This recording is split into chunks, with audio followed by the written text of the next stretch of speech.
Стара максима е: по дрехите посрещат, по акъла изпращат. И това не е само у нас, а и като че навсякъде по света. Разбира се, има важни елементи, доколко една дреха е чиста, какъв е материала, от който тя е изработена, каква е нейната декорация. И разбира се, всичко това се свързва и с човека, който носи съответната дреха. Носията, онази, за която обикновено говорим, е характерна в преобладаващата си част за българските села. Тя е, разбира се, много различна, в зависимост от това кой е региона, като че общото, което е характерно за женската носия, е най-напред наличието винаги на една риза, която е според регионалните особености, бродирана по пазвите, по ръкавите, по полите, а върху нея се облича съответната връхна дреха, която носи различни локални наименования. При мъжете нещата стоят по сходен начин. Ризата е също най-важният елемент, който е най-богато декориран, и панталоните и горната част, които също носят различни локални наименования.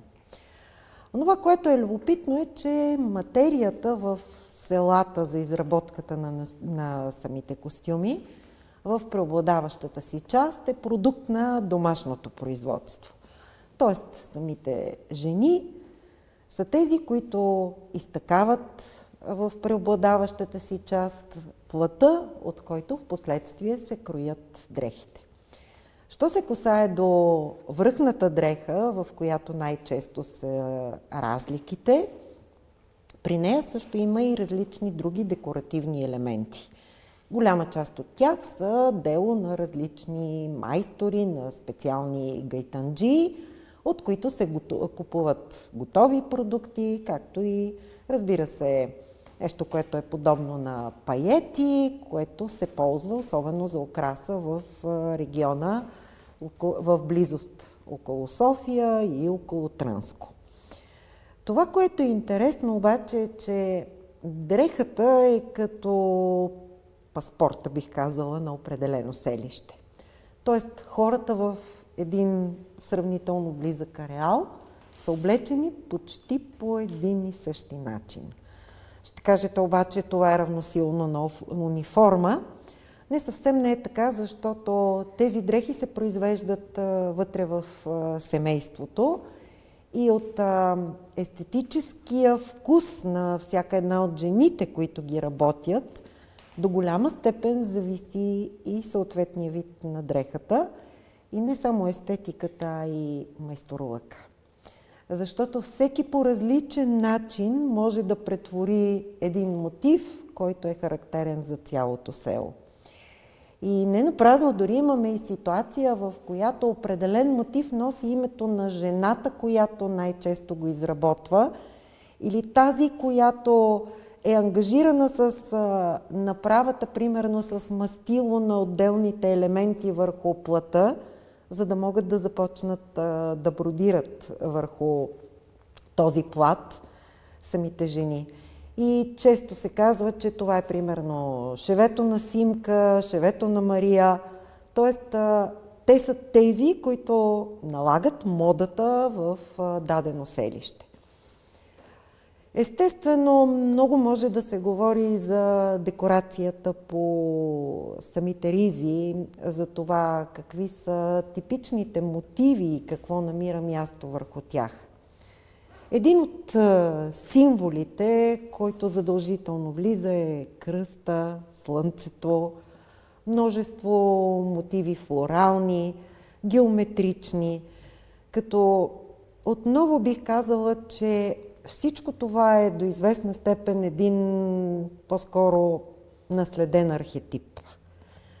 Тоест, това знание за украсата на ризите, за бродерията, се предава от поколение на поколение и дори когато започват първите изследвания след освобождението върху бродерията, върху традиционния костюм, Изследовател като Стефан Костов, видният наш комедиограф, който е един изключително изтъкнат етнограф, и обикновено хората не го свързват с тази част от неговата автобиография, подчертава още 20-те години, че знанието за всеки един от тези мотиви отдавна вече е загубено. Тоест хората не знаят защо точно се поставят тези символи, но те продължават да намират място върху дрехата.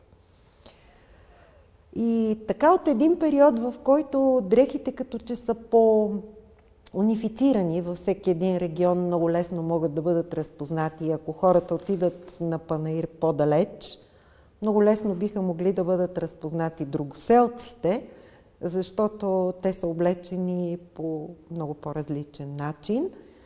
В годините, още преди освобождението, започва да се променя костюма предимно в градовете. Тоест, в градска среда, естествено, хората, които са позамогнали се вече, които търгуват с други земи, започват да закупуват платове, които са производство на различни фабрики, които са много по-финни и съответно да ползват тях за направата на дрехите си.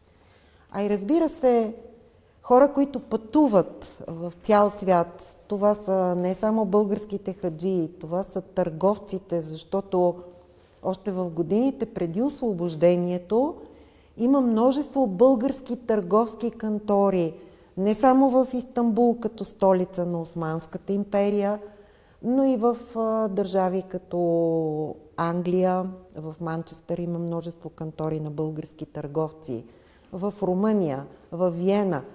Те са хора, които до голяма степен се опитват да попият от чуждата култура в мига, в който излязат и установят съответно търговски партньорски връзки с други контрагенти, с други страни.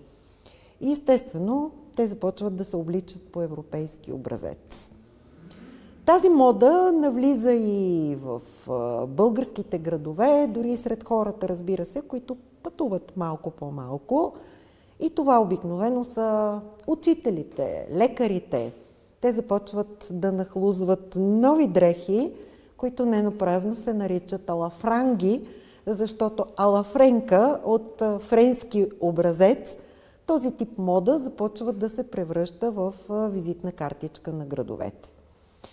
Разбира се, имаме и различни, би казала, малко странни съчетания, в които се смесват нови образци от Западна Европа с традиционно стари.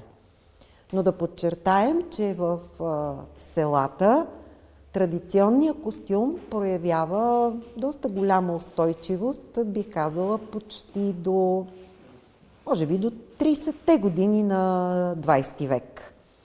Тоест хората вътре в селищата, особено по-възрастните, продължават да са облечени с традиционните носии, които са характерни за техния регион.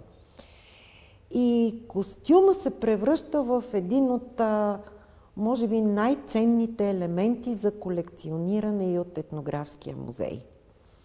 Защото костюма е онова, което търпи най-бърза промяна. А съответно дава отликата на хората от това селище и поради тази причина през годините Етнографския музей работи в посока събиране на голяма част от традиционните облекла, основно от селата. Разбира се, това е процес, който е доста труден. По простата причина, че голяма част от хората доста трудно се разделят и с своите костюми. Причините за това са множество. Не толкова от силна привързаност само и единствено към старото облекло, но и тъй като в нашите традиционни вярвания съществува едно изискване, костюма, с който една жена се оженила, т.е. е била облечена на сватбата си, да бъде облечена с него и в деня, в който тя напуска земния си път. Така че хората доста трудно се разделят с костюмите си. Има и една друга много любопитна тенденция. В първите години след освобождението, когато в София има множество чужди кореспонденти, когато в града започват да пристигат нови легации, започва засилен интерес точно към костюма.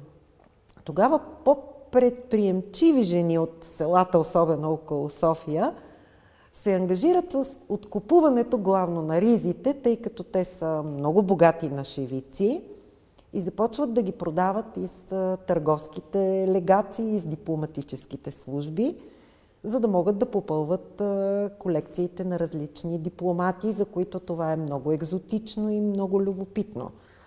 Не напразно има и една картина на Антон Митов, на един търговец, който се намира на Софийския пазар, на женския пазар, и е наметнал на рамото си една дозина с женски ризи, богато украсени с бродерия.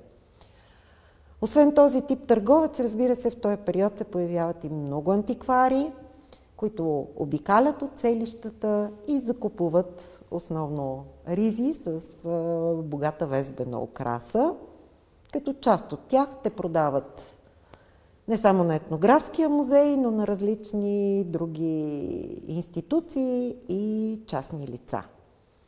Костюма се превръща всъщност и в един от най-важните елементи на първото българско изложение в Пловдив.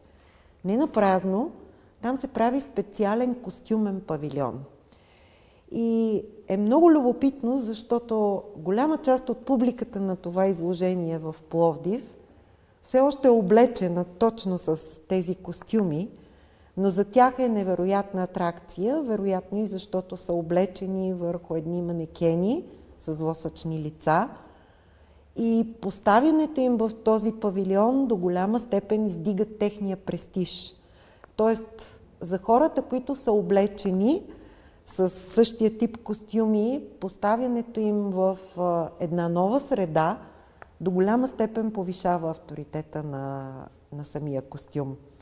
И е много любопитно, че и когато костюмите са били събирани вътре в етнографския музей, музеят е бил една от забележителностите на София, като се е казвало, особено сред хората от софийските села, който е бил в града и не е отишъл да види зоологическата градина и къщата с куклите, нищо не е видял. Защото за хората това да видиш вътре в музея носията от твоето село, поставена върху един манекен, до голяма степен издига авторитета им. Тоест, вкарването вътре в музея вече придава по-висока стойност на техния костюм. И тези, които не са видели носиите от селото, да, разбира се, те не са оценявали това, че музея събира голям брой обекти, но не всичко от тези обекти се излага в експозицията.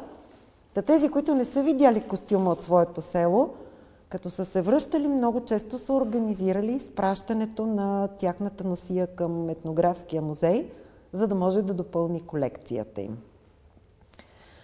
Разбира се, това е региона на София, и не само на региона на София, на цялата страна, който на практика заварват и художниците като Мърквичка, като Антон Митов, които увековечават този костюм в всяка една от своите творби. И голяма част от художниците, които работят в годините след освобождението, в техните битови картини изобразяват жените, девойките, мъжете, облечени точно с традиционни носии.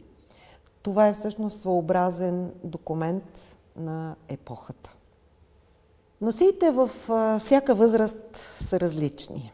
Когато започнем с носията на малките деца, тя, разбира се, обикновено е по-пъстра и до голяма степен повтаря орнаментите на техните майки, но естествено съобразена с пропорциите на костюма, който е по-малък. Декорацията, разбира се, е малко по-малка. И като че най-пищна, най-красива е носията на булката. По простата причина, че това е всъщност един от най-важните моменти в живота на човека. В нашата традиция обикновено се казва, че човек веднъж се ражда, веднъж се жени и веднъж умира.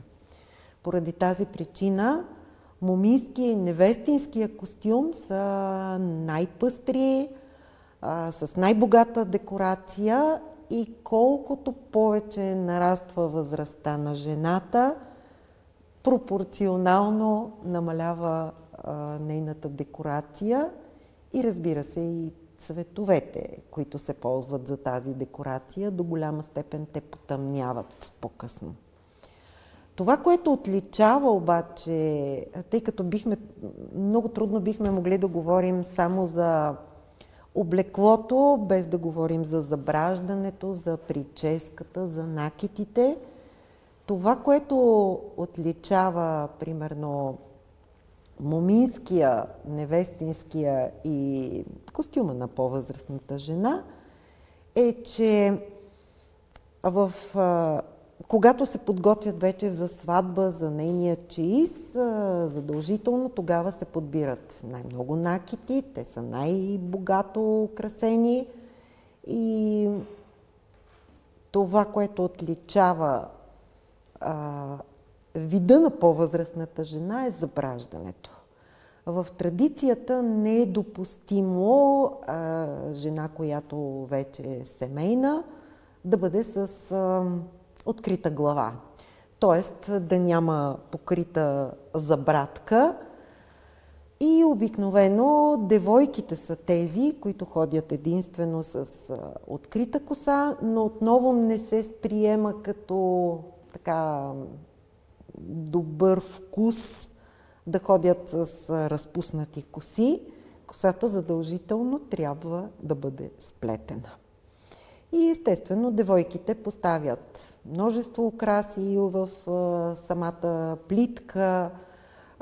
Много често виждаме в различни изображения от епохата, че поставят и цвете от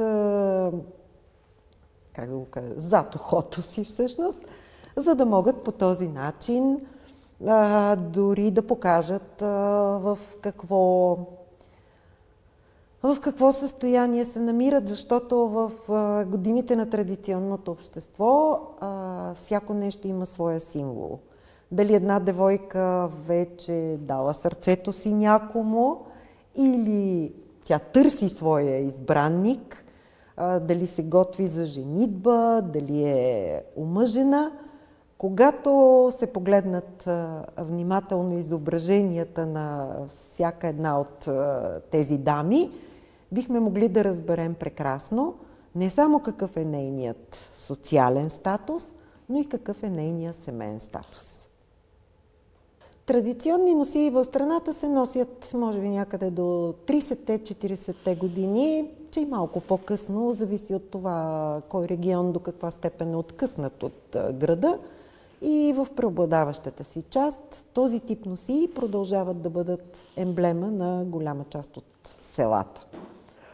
Докато в годините вече след Втората световна война почти изцяло са изчезнали от гардеробите на нашите прабаби и те започват вече да се обличат по съвсем различен начин. Но пак отново зависи от мястото, за което говорим. Защото когато става дума тук за София, още в първите години след освобождението, не само интелигенцията започва да се облича по съвсем нов и различен начин, но и голяма част от девойките от селата, които пристигат тук като слугинчета, в града започват да обличат новите градски дрехи. Връщайки се на село, голяма част от тях остават облечени с тези градски дрехи за известно време, но ако се върнат обратно в общността, пафтите доста бързо променят отново статуса си и обличат старата селска носия. Неизменна част от облеклото на българинът, особено на българката, това са накитите. Една значителна част от тях тя получава под формата на чииз в времето малко преди или по време на сватбата си.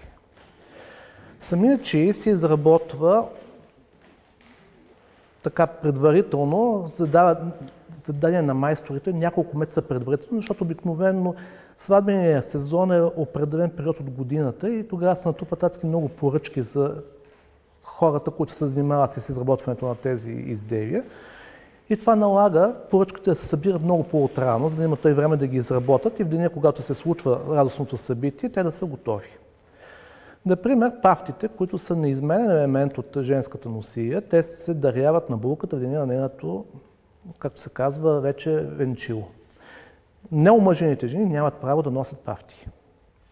Това е много типичен накид, който не само показва статута на жената, който тя вече взема в обществото, т.е. израстването й от девойка вече в омъжена жена. Те имат за цел да предпазят кръста на жената. Имат за цел да, от една страна, да укрепят талията й, защото се предполага, че в един момент жената ще забременее и плодът трябва да се предпазва по време на полската работа. От друга страна да предпазят жената, която ги носи, от магии, уроки, звилчи, от демоничния свят, който ни заобикая. Затова и символиката върху пафтите може да бъде изключително богата и е изключително богата. Тя варира от растителни, флорални мотиви, през форми, които са заимствани от религията, например религиозни сцени, изображения, символи. Една от най-често срещаните сцени, например, това е Рождество Христово. И не е случайно, защото чрез тази сцена, чрез този мотив върху пафтите, се прави едно благопожелание към жената, тя да зачене и да роди потомък на рода, без усложнения, без проблеми, без болести и без стрес. За средновековното общество и възрожденското българско общество появата на наследник в фамилията е изключително важно нещо. Това всъщност е основната роля на жената. Много често дори имаме сведения за разтрогване на брак в случай, че жената не може да роди наследник на мъжа си. Естествено, причината може да е в мъжа, но обикновено нашето патриархално общество обвинявало жената, че тя е виновна за това. Има и редица исторически сведения, които дори описват как за цел, нали, смисъл, жената да забременее, тя взема всякакви възможни магически и профилактични средства, за да измоли от божеството, от Бог, възможността да има дете от мъжа си. Накита, характерен накит, освен за жената, пафтите е и за монасите, за свещениците, за висшия клир. Това е част от тяхното духовно облекло. Тези пафти са малко по-различни, като форма и като орнаментика, и обикновено са с религиозни изображения върху тях. Самите пафти са няколко вида. Те могат да бъдат най-масовите са с кръгла форма или с листовидна форма, така наречените пълметовидни пафти. Масово се разпространяват в територията на българските земи в периода втора половина 18-19 век. Запазват се като част от народното носие някъде до към Балканските войни. Имаме сведения, които са правени от български етнографии, които са провеждали терени в различни региони на страната през 60-те години, по линия на Българската академия на науките, които са точно търсили тази традиционната духовната култура сред българското население в изолирани райони, до каква степен е запазена, и се оказва, че спомена за тези накити много често вече го няма и всички казват: носили са ги нашите жени някъде до войните за обединение на България. След това вече престава да се носят, няма тази мода. Истината е, че Османската империя, докато е съществувала като власт, като владетел на тези територии, тя има една много особена политика за протекция на родното занаятчийско производство. Тя е стимулирала произвеждането на всякакви изделия на занаятчийството изобщо. След освобождението обаче тази протекция отпада. разбирайте, че българския пазар е заят от западноевропейска стока, която е много по-евтина, много по-интересна за хората, защото е нещо ново, което не са виждали до сега. И защото носи духа на Запада. Съответно, много бързо, особено в градовете, по-късно и по селата, масово с традиционните накити, които са тежки, които са малко така неудобни за носене, защото това е много метал на едно място, те спират да се носят и бъдат заменени с западноевропейска стока, която обикновено съдържа в себе си много маниста, много фалшиви камъни, много повече, да го кажем, увекотени материали, които така променят визията на жената. А и това е свързано и с отказа да се носят традиционни костюми, защото в момента, в който спреш да носиш народната носие, отпада и необходимостта от това да използваш и традиционни накиди към това облекло. Освен пафти, много често жените носят различни типови грибони. Всъщност не са чак толкова много като варианти. Най-разпространените са така наречения тип гривна кобелия, която представлява есовидна масивна гривна, която има за цел да запретне ръкавите, които обикновено са много дълги и широки, по време на селскостопанската работа и да ги държат, както е при мен в момента, набрани нагоре. Другия тип са като по формата на браслет, т.е. на верига, съставена чрез шарнирно закачане от различни пластинки.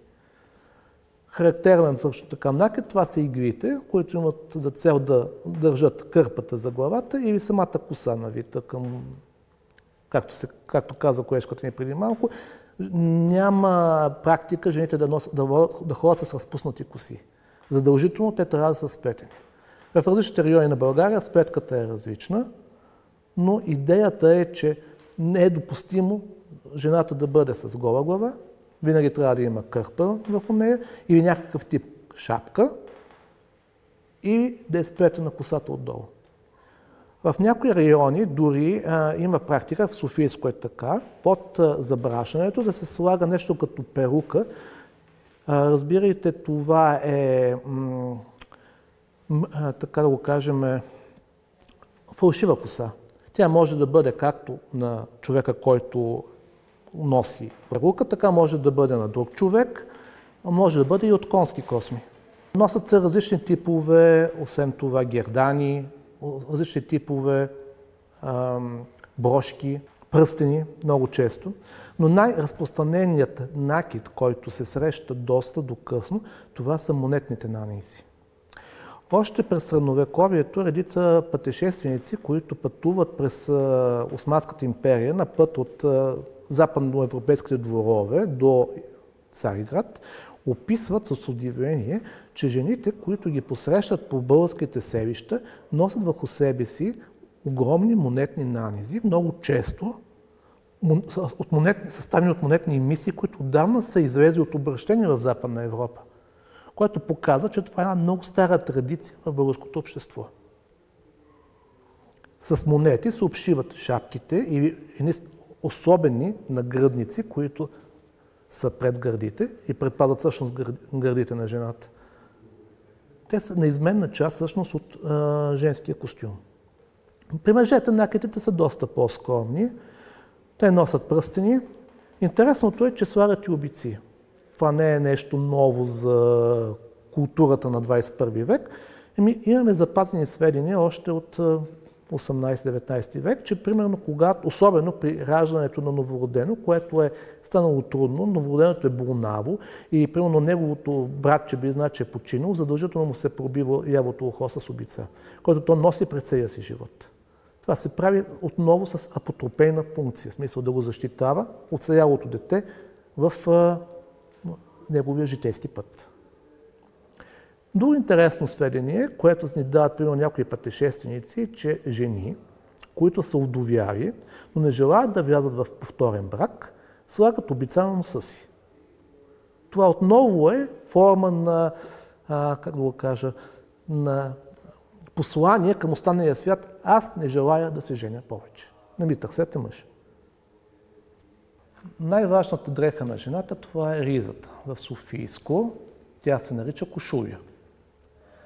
На други места в страната носи различни други имена. Жените подготвят ризите си сами. Това обикновено са младите девойки, които го правят, на възраст между 13 и 15 годишна възраст. Това включва украсата им с шивични орнаменти. Тя може да бъде много богата, особено в западните части на страната, или по-постна, да го кажем в Родопските области. Шивиците покриват най-често ръкавите на ризата, раменете, пазвата и яката, понякога и повите. Това са частите от ризата, които се покриват с шивици. В Западна България преобладават червения цвят, като основен. Софийско, Самоковско, Дупница и така нататък, нагоре към Видин. Колкото по-на изток отивате, толкова се променя цветовата гама и цветовете стават по-тъмни. От ярко-червеното минаваме към кафявите тонове, кафяво-черните. Основните мотиви, които се срещат, те могат да бъдат растителни или флорални, зооморфни, различни типове изображения на птици или животни, геометрични, мотиви, които са взети от останалите декоративни изкуства, наречеме от каменната резба или от дърворезбата, и антропоморфни, примерно софийско. Имаме много често, и Самоков, Дупница също, човешки фигури, които са вплетени в шарките на шивицата. Символиката е най-разнообразна. Както ви обясниха преди малко моите колеги, става въпрос за послания, които са били индивидуални за авторът на шивицата. Те най-често са послания, които трябва да измолят от Бог. Защита на човека, който носи ризата срещу различни природни бедствия, уроки, т.е. лоши погледи или магии, или да измолят здраве и щастие за него и за близките му. Орнаментиката е заимствана, както казах, от приложените изкуства, от всичко, което ви заобикаля около нас. Флоралните форми, например, това са рози, лавета, зюмбюри, карамфили и други подобни цветя, които освен, че са свързани с, както ви казах, с природата, са и произведат и от османските декоративни изкуства. Понеже в исляма забранява изобразяването на човешки фигури, затова и през османската епоха силно се застъпват точно този тип декоративни стилове, които включват орнаментика от флоралния и геометричен тип. Зад изображенията на различните флорални форми се крият определени символи, символика, влага се определено значение, което е до голяма степен обвързано и с самата религия. В християнска среда това значение е променено. Например, розата, който е типичен елемент и мотив от османските декоративни изкуства, в една християнска среда се превръща в символ на светите земи. Розата на Иерихон е типичен мотив, който се среща през 19 век, както върху шивици, както върху текстилна орнаментика, така и върху накити, но значението, с което се слага върху християнските предмети с християнски дух, има съвсем различна форма. Мъжкият костюм.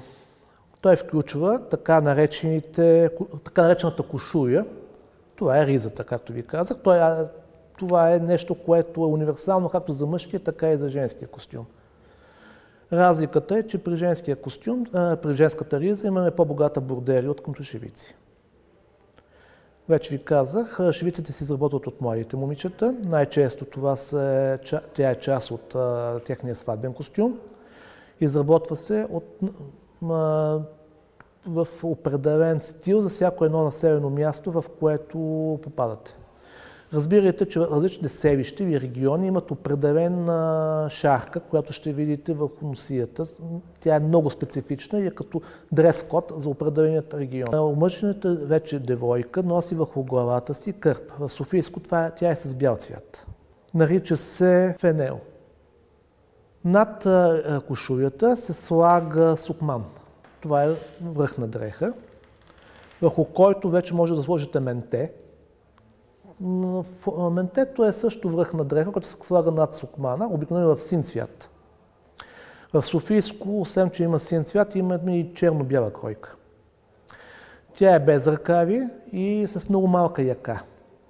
Много често се съшива от 3 парчета плат. 2 отпред и 1 откъм гърба.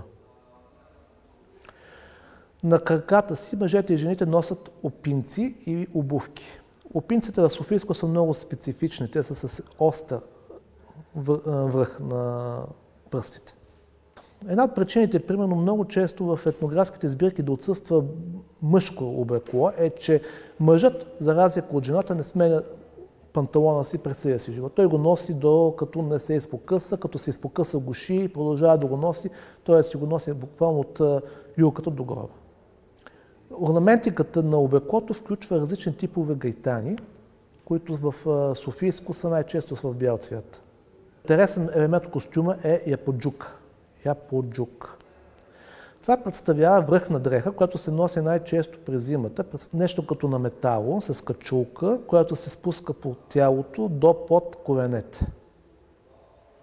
Отново зимно време мъжете носят така наречените кожени ногавици, която е форма на кожена обувка, която им позволява да газдва в снега с нея, без да се просмуква вода. Характерен на мъжки накид е така наречения кюстек. Това пропуснах да ви кажа. Кюстека представлява една специфично изработена веришка, която се окачва за пояса или за джобчето тук. И на него се държи джобния часовник. Часовниците стават изключително популярно на мъжки аксесуар от 18 век нататък. По-богатите и по-заможните българи задължително носят такъв тип аксесуар със себе си. Не толкова, защото им трябва да видят колко е часа, българите се ориентират за него по слънцето, колкото това е белег за социален статус в обществото. По същия начин, по който, примерно, много често върху ръцете си мъжете носят пръстени с печат, особено търговците. Печата може да бъде и върху самият метал, и върху камък с гема, където са изписани името му и името на баща му и годината, в която той е стъпил във владение на този изделие. Тъй като говорим за епоха, в която грамотността не е била много висока и са малко били хората, които са можели да се подпишат, обикновено това е ставало чрез восък и отпечатък от този пръст върху восъка, което всъщност легитимира документа или писмото. Говорейки за облекло, трябва да обърна внимание на факта, че реално погледнато всъщност западната мода в облеклото, тя не навлиза след освобождението, тя навлиза доста по-рано. Само че тя навлиза в тези селища, които имат повече търговци, които контактуват с западния свят, които са с търговски кантори на Запад или в Румъния, Русия включително, и които всъщност пътуват повече. Арбанаси, примерно, е типичен пример за това. Съществуват писмени сведения от краеведи, които са описвали родните си места в периода непосредствено преди или след освобождението. И много от тях споменават как, примерно, по таваните на родните им къщи все още има пружините, които са служили за основа на европейските рокли, с които техните майки и баби са се обличали в домовете си. Връщайки се към традиционното облекло. Много характерни елементи от него в дамското носие, това са така наречените косичници. Това представлява дълго парче плат, което пада от челото, от главата на жената към гърба. Изключително тежко, много богато орнаментирано, освен с монети, с множество манисти, с множество метални паети или така наречените футурки, с ръковини, с възможни други метални изделия, с много силна бродерия, много наситена бродерия. Само по себе си това нещо тежи 15-20 кг. Няма да излъжа, ако ви кажа така. Което буквално опъва гърба на жената, в смисъл дори да се иска да се прави, това дърпайки я назад, я кара да стои изправена през цялото време. Над челото си жените носят така наречените прочелници. Това е своеобразен накид, който може да бъде както от монети, така и от някакъв друг метал, примерно металическа рамка, върху която са апликирани различни типове плочки с орнаментиката върху тях, върху които, освен всичко останало, се закачат едни веришки, върху които висят така наречените надушници. много тежка форма на обици, която обаче не се носят върху ушната мида, защото биха я скъсали, толкова е тежко. Затова се връзва с метална или текстилна нишка за въпросния прочелник или за кърпата и висят над ухото на жената. Традицията в българското доосвобожденско общество е жените да се кичат с максимално много накити, които издават звук. Вярва се, че звука прогонват злите сили. Колкото повече дрънчащи или светещи върху тях, да кажем, счупени огледалца, стъкълца и така нататък, има толкова по-добре. Това е нещо, което е средновековна традиция, описана много така коректно от различните западни пътешественици, които преминават през българските земи. Те много често обръщат внимание именно на този тип орнаментика. Софийско, много типично, особено за женската сватбена носия, са огромните корони, които са направени от цветя. Те представляват своеобразен ореол, който обхваща цялата глава на дамата, изключително богато накичен с растителност и с цветя. Най-често рози или лавета. Интересен елемент от костюма е така нареченото сабо. Ето там във витрината може да видите такъв тип обувки. Те се изработват специално от майстори в големите градове като Солун, Истанбул. Използват се от жените, когато трябва да ходят върху, да го кажем, кална основа. Много често, разбирайте, улиците не са били павирани. След дъжд стават кални локви и за да не се нацапа жената, костюма ѝ, те се качат на тези високи подметки, които ги предпазват от мръсотията на градския пейзаж. Те са изключително богато декорирани, както виждате с седев. Седев е типичен материал, който се използва в османските декоративни изкуства, но не само. Добива се от Червено море, но се доставя и от района на Индия и от топлите води, където вирее въпросната милена чурупка. Се добиват в промишлени количества. Един от най-големите центрове за изработката на тези изделия, примерно на седефини изделия, това е Палестина. През 18-19 до началото на 20 век. Модата след освобождението, т.е. западните елементи от костюма, навлизат масово първо в градовете и доста по-бавно в консервативното село. Промените там настъпват след Балканските войни, когато сме свидетели на разпадането на родовото общество. Разбирайте, в българското земеделие, селското стопанство изобщо, целият поминък е в ръцете на фамилията. Затова е било толкова важно да имат много деца, защото това е работната ръка, това е работната сила. В резултат на Балканските войни, говорим за Балканската война, Междусъюзническата и Първата световна война, много тези хора загиват по фронтовете. Това разрушава цялата тази аграрно-стопанска система и разрушава всъщност патриархалната фамилия, рода. Настъпват огромни промени. Много от тези хора се връщат със травми от войните, инвалидизирани, започват да навлизат в градовете, освен това тежката икономика. Говорим за построят се много повече заводи, много повече преработвателни комплекси, фабрики, които имат нужда от работна ръка и тази работна ръка също се взима от селото. Влизайки в този нов свят, хората от провинцията са принудени да сменят своята мода, защото тя вече не отговаря на условията на труда и условията на големия град, в който те попадат. Въпреки това, доста късно на места, народното насилие продължава да се използва от населението, но с локален характер. Говорим изолирани села в планината, при тях най-късно новите промени в модата настъпват. Иначе българското текстилно производство е доста силно изразено в периода преди освобождението. Дори имаме сведения за български търговци, които се снабдяват с емурлуци строителите на Суетския канал. Български търговци имат свои кантори в Александрия.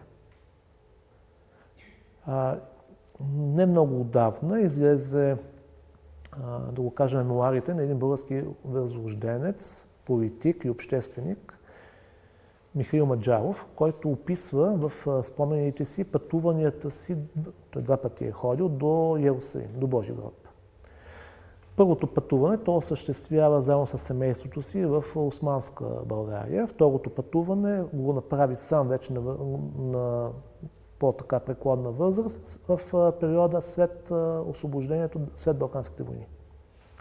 И сравнявайки смисъл впечатленията си тогава и по неговото време, отчита и промените, които са настъпили в света, в който живее. Говорим не само за България, но говорим въобще за Османската империя и за Близкия изток. Именно той описва примерно как баща му, който реализира първото пътуване до Божи гроб, колко трудности преживява семейството му, за да се добере до там. Той е търговец, виден търговец от Копривщица, чието кантори, партньори имат, освен в столицата по това време, Константинопол, Истанбул, Цариград, както искате го наречете, така и в Александрия. И как всъщност пътуването им преминава точно по този маршрут. Пеша с волски кои до Пловдив, оттам по диагоналния път до Егейското крайбрежие, където се товарят на кораб до Египет и от Египет вече се прехвърлят към Светите земи. Колко е трудно и колко опасно това нещо и колко са сложна инфраструктурата в Османската империя по това време при липсата на пътища и постоянните опасност от разбойнически нападения, които се случват ежедневно в този период, тъй като въпреки че кърджалийските времена са отминали, все пак има различни разбойнически шайки, които убират търговците и тежко натоварените кервани, които се движат през Османската империя, балканските пътища включително. Така че, вършейки се на въпроса за западноевропейската мода, да, тя навлиза. Особено активно се случват нещата, както ви казах, още преди освобождението, годините преди освобождението сме свидетели на това, са засилени темпове след освобождението, защото обидното ти си сеянин не от вчера, както се казва. Това нещо започва да се проявява в обществото ни доста по-рано. Свързано е с отказ от традиционния поминък, от традиционния начин на живот, замяната му с новия икономически строй, който навлиза в България. Много от местни занаятчии, до освобождението има огромни занаятчийски организации, така наречените еснафи, които са включвали по няколко стотин члена най-често в различните области на поминъка.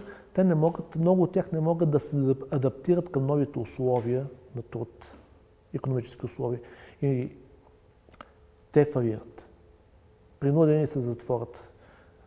Ако, примерно, до освобождението много от тези хора са имали по няколко чираци, калфи, помощници, които се изучава и чрез тях занаят. След освобождението този интерес спада. Вече те не могат да намерят приемници, които да наследят от тях занаят. Това е една от причините, примерно, в момента занаяти в България, но това е тенденция, която може да се проследи много назад във времето, почти да няма. Говорим за майстори на традиционни художествени занаяти. Дори когато говорим за едни чипровски килими и за това, че те са в листата на ЮНЕСКО за нематериалното културно наследство, трябва да имаме предвид, че в момента майстори на този тип килими се броят на пръстите на двете ми ръце. И те нямат потомци, нямат наследници, няма кой да усвои този занаят от тях. Тоест, говорим за изчезваща култура отново. По същия начин се е случило в България и с народното облекло, и с накитите, които го съпътстват, които са част от него.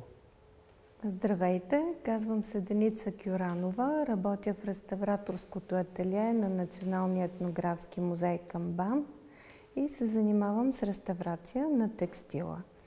В нашия музей текстилните предмети изцяло от текстила или с участие на такъв материал са може би около 25 000 единици, което представлява сериозна част от нашия фонд.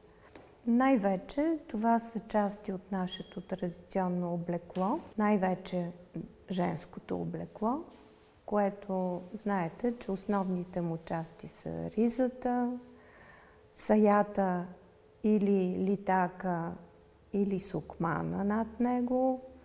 Вече в зависимост от региона може да има и различни вариации на това, което днес наричаме елек.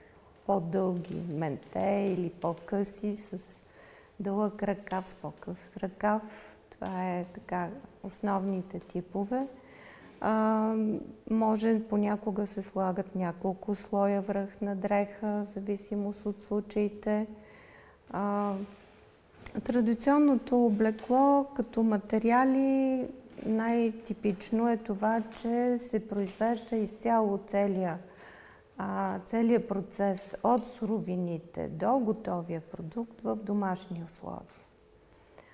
Ризите са най-вече от памук, бял памук, като интересно е, че някои от тях видимите части са памучни от по-добро качество с съответната украса, докато тези части, които не се виждат, се случва понякога да са изработени от коноп, от лен, от друг материал. Може би това е така малко за икономии. Може би памучното платно е било малко по-скъпо.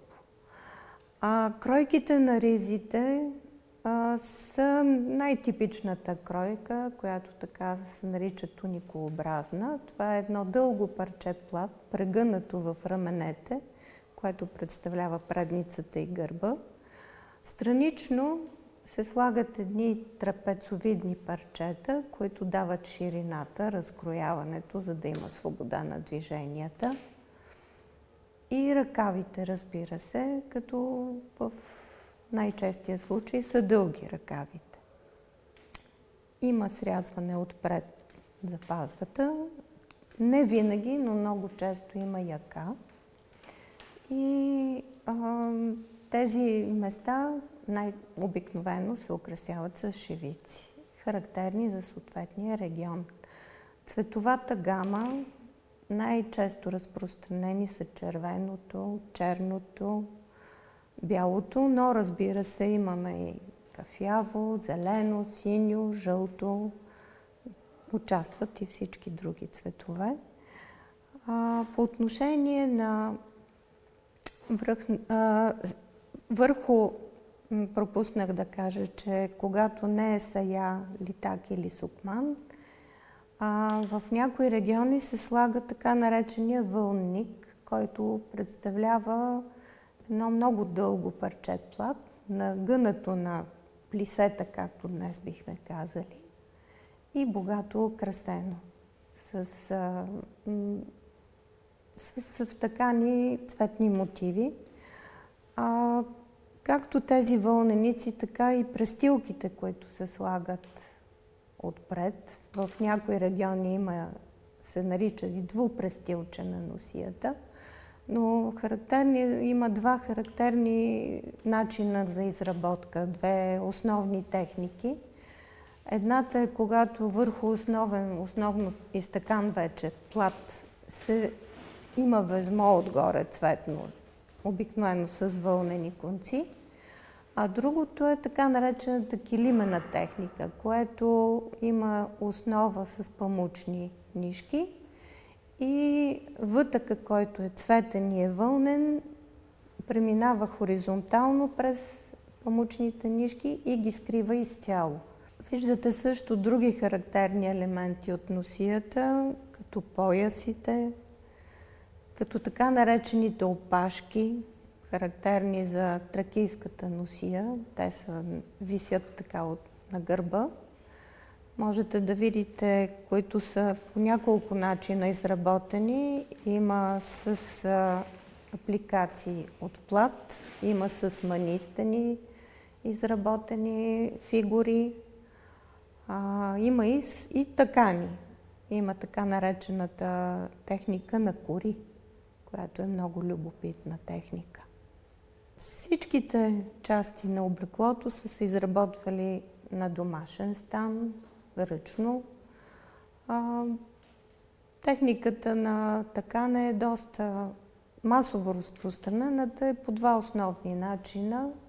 така наречената сплитка лито, което представлява преплитане през една нишка, и кепър, което е 2-1, такава стъпка. Също така има и връхните дрехи също са изработени от един дебел вълнен плат, шаяк се казва.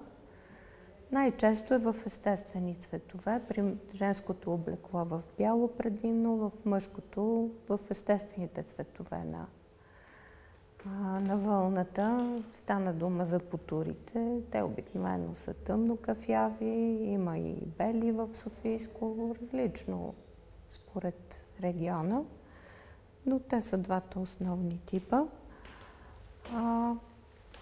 Като материали също се включват и освен манистата има и сърма, разбира се. Сърмата представлява памучна нишка, около която много финно е навита метална нишка. Има сребриста на вид сърма и златиста на вид сърма, която се използва, разбира се, за по-тържествени случаи, за по-богата украса. Много богато украсени дрехи с сърма има, например, в Западна България, в македонските региони. Там много богато има едни така наречени джубета, дълги елеци, които просто целите са извезани с сърма и тежат много. Когато се реставрират такива стари части на облеклото, първо се пристъпва най-напред към това да разучиш техниката, да видиш как е изработено. И виждаш колко усилия и колко умения са вложени и колко вкус. Като видиш по-отделно частите на облеклото си, може да си кажеш, ма толкова е пъстро, то не стои ли зле, не става ли прекалено шарено. Но любопитното е, че когато се сглоби цялата носия, виждаш, че не си пречат, а много добре стоят заедно отделните части. Това за мене поне беше така една изненада. Да видя как всъщност всяко по-отделно е богато и с вкус и стоят също и заедно добре, без да е прекалено. Елемент допълнение към градското облекло са и ръкавиците, които са нов елемент, който почват особено на тържествени балове, задължително. Иначе си давам сметка, че градското облекло то отговаря на съвсем друг тип живот на жената. Затова и може да си позволи да носи коприна, ръкавици и дамски шапки. След войната облеклото се променя сравнително малко, доколкото още 40-те години градското облекло е почти идентично с облеклото в западните страни. Както мъжкото, така и дамското. Променя се стила, като типичното облекло е масовото облекло, фабричното облекло. До голяма степен е унифицирано, защото става масово и за града, и за селото. Женското облекло има пак така два типа за ежедневието и за по-официални случаи. За ежедневието е доста скромно и като кройки, и като цветове. Работното облекло също, дамското предимно с рокли, мъжкото е твърдо с костюми и то много дълго време продължава това. Чак може би 80-те години чак мъжкото облекло почва да се променя под влияние на спортното облекло. Но до тогава мъжете масово се обличат с риза, вратовръзка, костюм. Както за работа, така и за по-тържествени случаи. До някъде се променя материала, от който е изработено, за по-тържествените случаи се избира по-качествен плат. При дамското облекло също имаме разлика между ежедневното и по-официалното. По-официалното, макар и с закъснение от може би 5-6 повече години, следва същата мода, която е тенденция в европейското облекло, западно облекло. Има в рамките на социалистическите страни има едни периодични модни ревюта, които така задават тенденциите. И също до известна степен води до унифициране на облеклото. Но като погледнете снимките на журналите, българските и западните журнали, виждате разлика между периода, нали, в годините, закъснението, но като основни кройки, като материали, доста се доближават, което и напълно съзнателно се е търсило. Като вече и с годините тази тенденция се засилва, все повече се доближаваме до периода, когато сега не можете да различите българин, ако както си е облечен у нас, като отиде в чужбина, не можете да го различите по облеклото. Като материали се използват същите материали, които са традиционни: памук, коприна, лен, но естествено навлизат и синтетичните, изкуствените материи. Като накити се следват същите тенденции като в световната мода. Характерно е, че в накитите за ежедневието често се използва и пластмаса, което вече не е така. Това беше някъде до 70-те години, 80-те най-късно.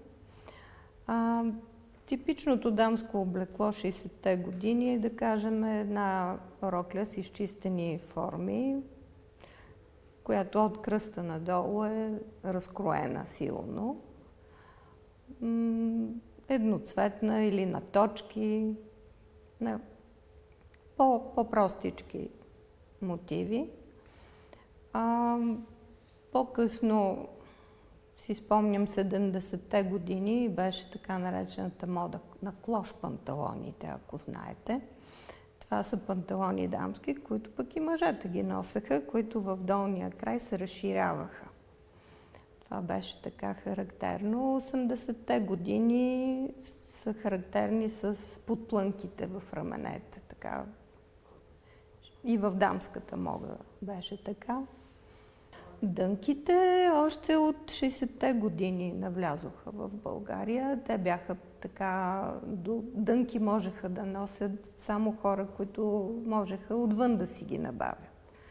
След това вече, може би 80-те години, вече не беше проблем да си намериш дънки. Дори почнаха да шият и нашите. Наподобяваха. Не беше много сполучливо, но можеше. Така навлязоха и като тип облекло и у нас.